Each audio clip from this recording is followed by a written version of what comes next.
Olá, bem-vindo ao programa Eleições 2022. Agressões contra mulheres que disputam cargos eletivos e que já fazem parte da estrutura pública da administração ocupando cargos foram se tornando tão frequentes que no ano passado o Congresso Nacional aprovou uma emenda ao Código Eleitoral, tornando crime a prática de violência política de gênero. Para conversar conosco sobre esse assunto, nós recebemos hoje aqui a procuradora Raquel Branquinho. Ela é procuradora regional e coordena o Grupo de Trabalho para a Prevenção e Combate à Violência Política de Gênero da Procuradoria-Geral Eleitoral. Também aqui conosco, no nosso telão, Araide Mendonça Brazão, mestre em Direito e especialista em Direito Eleitoral. Eu agradeço a presença dos dois e já começo com a primeira pergunta. Doutor Araí, esse primeiro pleito que está vigorando, essa alteração no Código Eleitoral, é uma lei sancionada em agosto do ano passado pelo presidente da República, depois de passar aqui pelo Congresso. A partir da sanção dessa lei, esse crime ficou tipificado no Código Eleitoral. O senhor pode nos explicar, então, qual é a diferença, o que caracteriza agora esse crime segundo a legislação? Porque as agressões existiam antes, elas ficavam impunes, só depois que entrou no Código Eleitoral que esse crime passou realmente a existir? Boa tarde a todos. Boa tarde, Silvio. Boa tarde, doutora Raquel. Realmente, o tipo penal específico em relação à violência política de gênero, em relação à mulher, somente foi tipificado e somente foi introduzido no nosso ordenamento por meio do artigo 326b do Código Eleitoral pela Lei 14.192. Antes disso, os crimes eram tipificados de maneira difusa em outros tipos penais, de acordo com a modalidade, o tipo de violência empregada.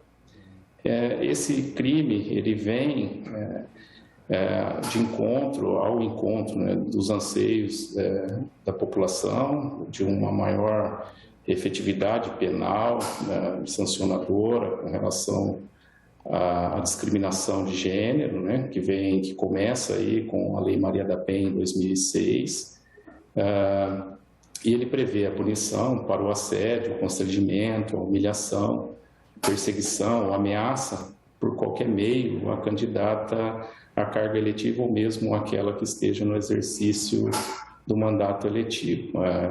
É um crime de médio potencial ofensivo, né, que a pena escolhida pelo nosso legislador prevê aí uma punição de 1 a 4 anos e multa, mas com a possibilidade de aumento de pena em duas situações, que seriam no caso de violência praticada contra gestante, contra mulheres maiores de 60 anos ou com deficiência.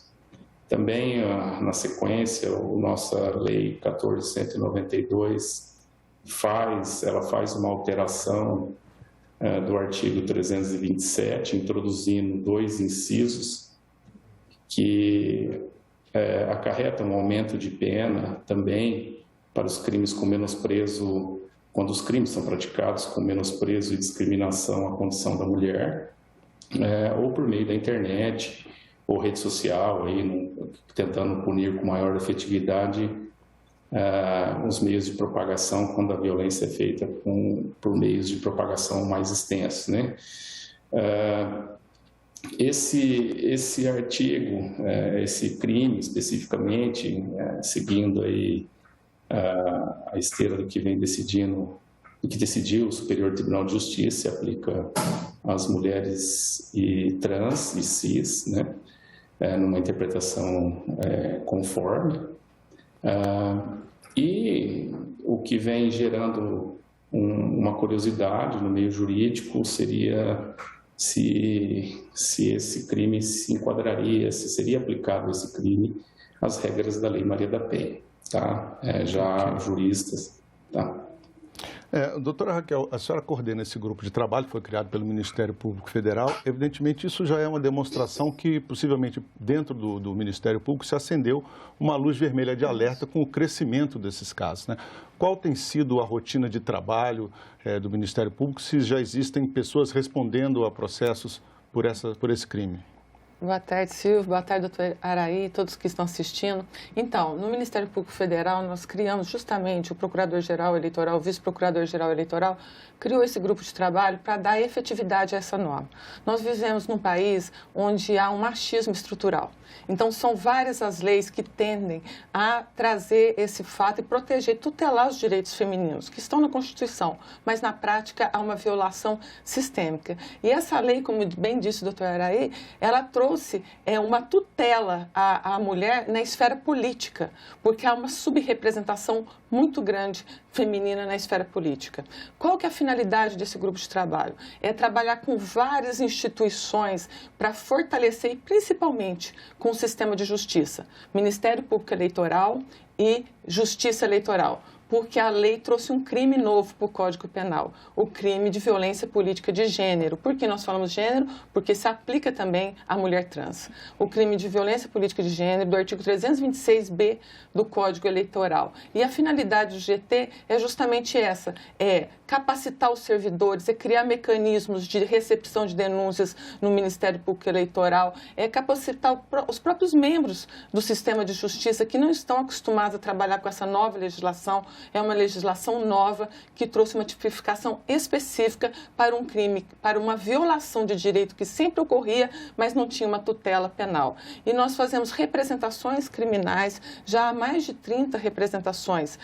Algumas já estão sendo encaminhadas diretamente pela sistemática que foi criada, que vocês vão depois até disponibilizar sobre os nossos canais de denúncia. Fizemos acordos com o Tribunal, com o TSE, para tratar esse tema de uma forma mais rápida, porque se é crime de ação penal pública incondicionada, deve-se encaminhar o mais rápido possível ao Ministério Público Eleitoral para tratar desse tema.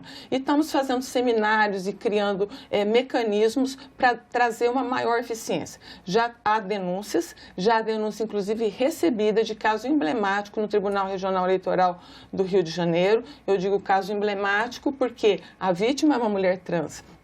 E a violação foi praticada dentro da Casa Legislativa. E o próprio tribunal afastou qualquer argumento de imunidade parlamentar, porque não haverá imunidade quando está se praticando um crime, uma violação, uma perseguição. Como diz o doutor Araí, esse crime envolve assediar, perseguir, humilhar, constranger por qualquer meio. Ele é específico a tutelar os direitos de candidatas e detentoras de mandato eletivo. Portanto, a partir da candidatura até a eleição e aquelas que forem eleitas para qualquer cargo representativo são protegidas por essa norma. Nós queremos uma maior abrangência da norma, para que tutele também o direito das jornalistas que cobrem o sistema eleitoral, para tutelar também o direito das servidoras de justiça eleitoral, mas já é um avanço. O Brasil agora pode-se dizer que está numa pauta mais civilizada, como outros países, inclusive da América Latina, com a promulgação dessa lei o ano passado.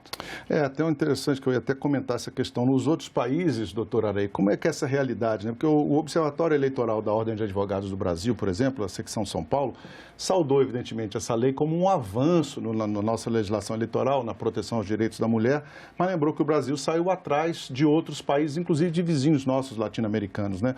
O que a experiência internacional tem mostrado para a gente em termos de proteção dos direitos da mulher dentro dessa ótica da violência de gênero na política? Sim, o Brasil, apesar de louvável, nós temos que enaltecer esse avanço na legislação de uma maneira mais efetiva e específica, né, com relação à violência de gênero na política. Mas o Brasil realmente saiu atrasado em relação a outros países até da América Latina, como, por exemplo, a Bolívia, que já em 2012 aprovou uma legislação tipificando o crime de assédio e violência política contra as mulheres.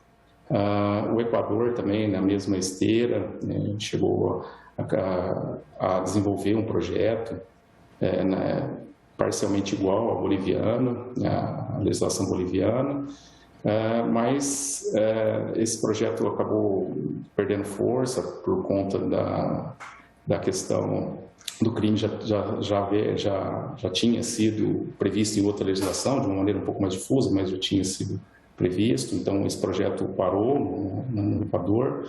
Também a Costa Rica chegou a desenvolver um projeto de lei sobre isso, o México também estabeleceu a criminalização de atos de violência física, psicológica e sexual contra as mulheres, e o Peru também, em 2013, apresentou um projeto para poder criminalizar esse tipo de violência.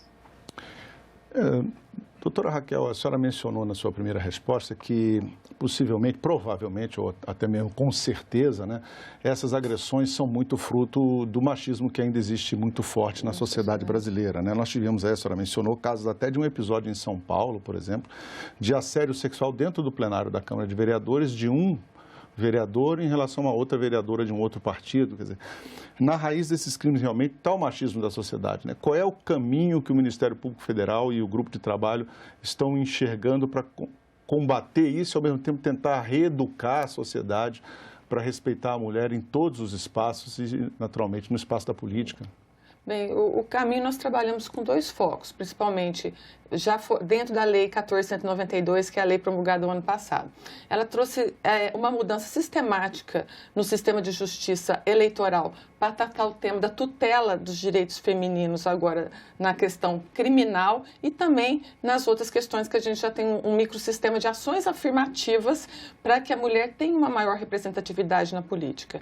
Porque sem essa representatividade, sem esse lugar de fala, sem estar ali praticando políticas para que as mulheres na sociedade vão ser as beneficiadas disso e vai mudar até uma consciência de machismo, né, arraigado na nossa sociedade, porque nós temos apenas 15% de mulheres no Parlamento Federal, nós temos apenas 16% das câmaras de vereadores com alguma mulher ali dentro representando aquela sociedade local, nós temos apenas 15% de ministras em tribunais superiores, ou seja, por outro lado, nós temos 53% da população brasileira formada por mulheres, nós temos 53% do eleitorado brasileiro constituído por mulheres e as mulheres são, sim, filiadas aos partidos políticos, ou seja, elas têm uma vocação política e querem participar, mas elas sofrem agressões físicas, morais, econômicas, agressões de todo tipo, que afasta, sim, a mulher.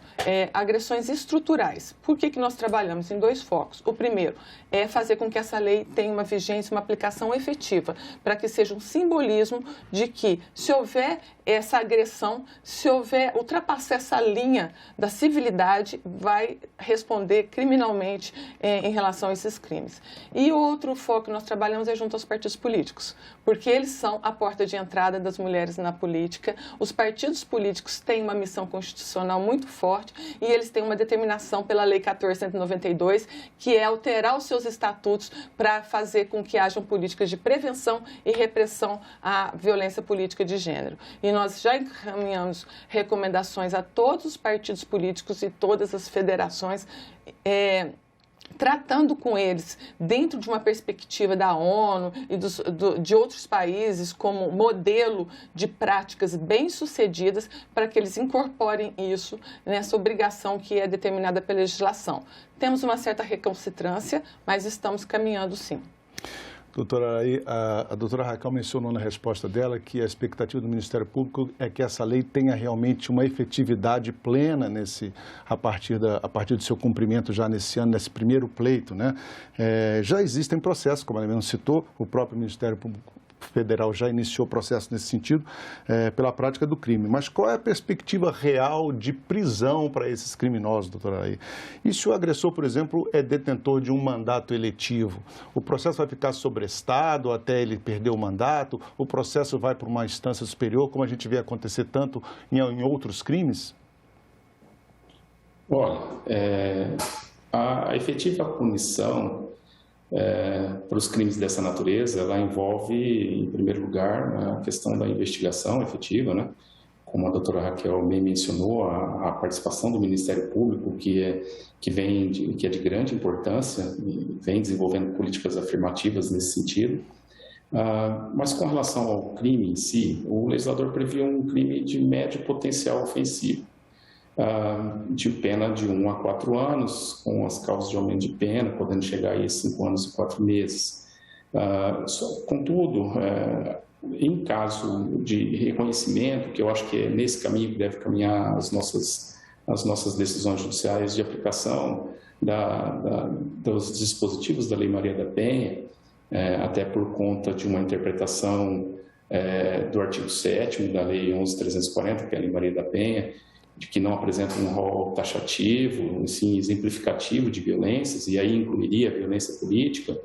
Isso traria e faria com que o nosso sistema de justiça, as medidas de justiça negocial, por exemplo, não se fizessem aplicáveis à violência, esse tipo penal do artigo 326. Então, nós teríamos uma vedação na conversão de penas privativas de liberdade em restritivas de direito, ou aplicação até de penas somente de multa, isso seria vedado. Nós temos uma súmula do STJ nesse sentido também, além da previsão na lei da súmula no STJ, e também no próprio Código Penal, quando fala da conversão de medidas de penas corporais, em penas alternativas. Então, assim, apesar das penas não serem tão altas, as medidas penalizadoras não se aplicariam. Então, as chances de haver aí uma punição mais efetiva e até uma sanção com prisão aumentam. Até o acordo de não persecução penal, que foi introduzido aí pelo pacote anticrime, no artigo 28A, também não se aplicaria a esse tipo de crime do 326. Então, temos aí, aceitando essa sistemática da Lei Maria da Penha, nós teríamos aí uma dificuldade do agressor de se livrar com essas medidas alternativas. Com relação aos detentores de mandato, nós temos uma questão um pouco mais complexa, que seria as posições aí a respeito, as previsões constitucionais a respeito da possibilidade de prisão somente em flagrante para crimes inafiançáveis, mediante também depois a autorização da Casa Legislativa. O Supremo, recentemente, há um tempo atrás, deu outros contornos para esse tipo para os crimes envolvendo parlamentares, mas efetivamente ainda creio que não teremos que aguardar a posição com relação a esse crime especificamente.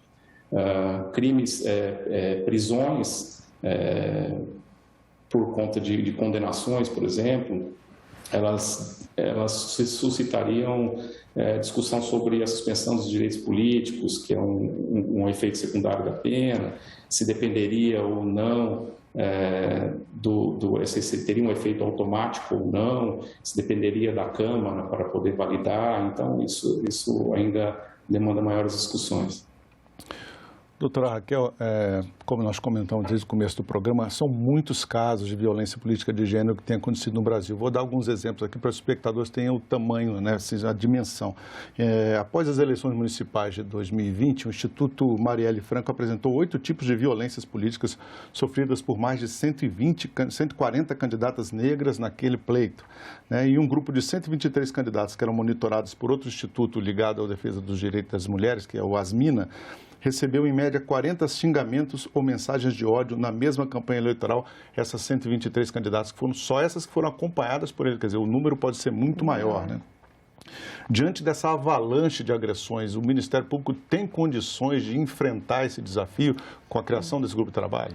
Tem, não pelo grupo de trabalho em si, mas pelo trabalho do Ministério Público Eleitoral Brasileiro, que está em todas as cidades, em todos os estados nós temos um procurador regional eleitoral. Então, o diálogo do GT com esse grupo é prioridade absoluta, não é o diálogo do GT. Um dos produtos do GT muito bem sucedido foi fazer com que o Tribunal Superior Eleitoral e o Procurador-Geral da República, o Tribunal Superior Eleitoral na pessoa do ministro Fachin, então presidente, do ministro Alexandre de Moraes, então vice-presidente, do seu corregedor, e o Procurador-Geral da República e o Vice-Procurador-Geral Eleitoral assinassem um protocolo de ação conjunta no enfrentamento da violência política de gênero.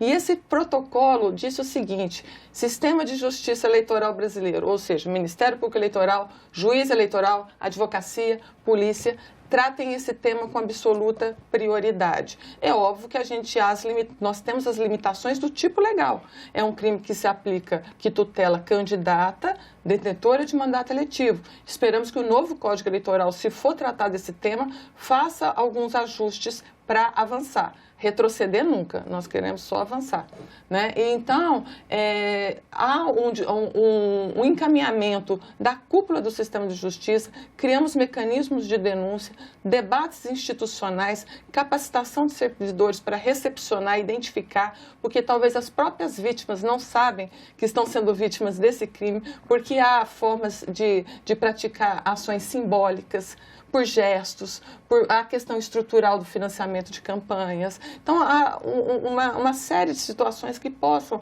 sim, caracterizar crime. Então, nós temos que treinar os nossos servidores para recepcionar, e nós estamos fazendo isso, e capacitar os próprios membros do Ministério Público Eleitoral, agora na perspectiva do que lhes diz o chefe da instituição e do Tribunal Superior Eleitoral. É um tema prioritário, porque não pode se admitir mais esse tipo de crime sendo recorrente, né, que afasta a mulher da política e que viola direitos fundamentais. E sem esses direitos, a democracia sofre graves violações. Verdade, doutora. Doutora Araí, essas violações dos direitos da mulher, essa violência política de gênero que tem acontecido tanto no Brasil, ela é muito presente no ambiente virtual, nas redes sociais, pela internet. Quer dizer, essas pessoas também precisam saber que qualquer coisa que ela vá postar no perfil de uma candidata, ou de uma deputada, ou de uma senadora, de uma vereadora, um conteúdo ofensivo, um conteúdo que viola o direito dessa mulher, é passível de representação criminal contra ele, não é verdade? Sim, sim. A lei até prevê aí causas de aumento de pena, né, específica com relação à divulgação ou reprodução de conteúdo, desse tipo de conteúdo pela internet ou redes sociais, justamente pelo alcance. O alcance das mídias hoje, né, o alcance das redes sociais, faz com que o crime seja ainda mais grave. E por isso o legislador previu uma punição um pouco mais severa, o que nós vemos com um fator positivo.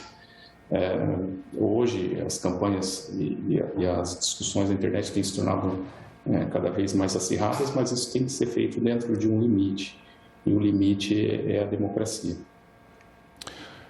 Doutora Raquel, o grupo de trabalho do Ministério Público Federal lançou uma cartilha sobre esse assunto. Quer dizer, o objetivo é realmente levar para toda a sociedade, para a opinião pública, o que é o crime de violência política de gênero, como combatê-lo, como denunciá-lo. Quais são os caminhos que a pessoa que está assistindo a gente aqui no programa pode procurar para fazer a denúncia, se ele ficar sabendo, se ele testemunhar um caso desse? Nós temos a Sala de Atendimento ao Cidadão, basta procurar na internet Sala de Atendimento ao Cidadão MPF, que ali é feita a representação, é muito amigável para ter acesso, para juntar documentos, informações. E nós temos a página, né, da Procuradoria-Geral Eleitoral, e ali no campo institucional tem uma parte só para o grupo de trabalho de violência política de gênero. Todo o trabalho produzido está ali, todas as cartilhas, não apenas a nossa. A cartilha que nós criamos é uma cartilha mais simples, destinada àquela pessoa que não tem esse contato, que possa saber de uma forma simples o que caracteriza o crime e onde procurar e denunciar. Então, a cartilha também é um mecanismo disso.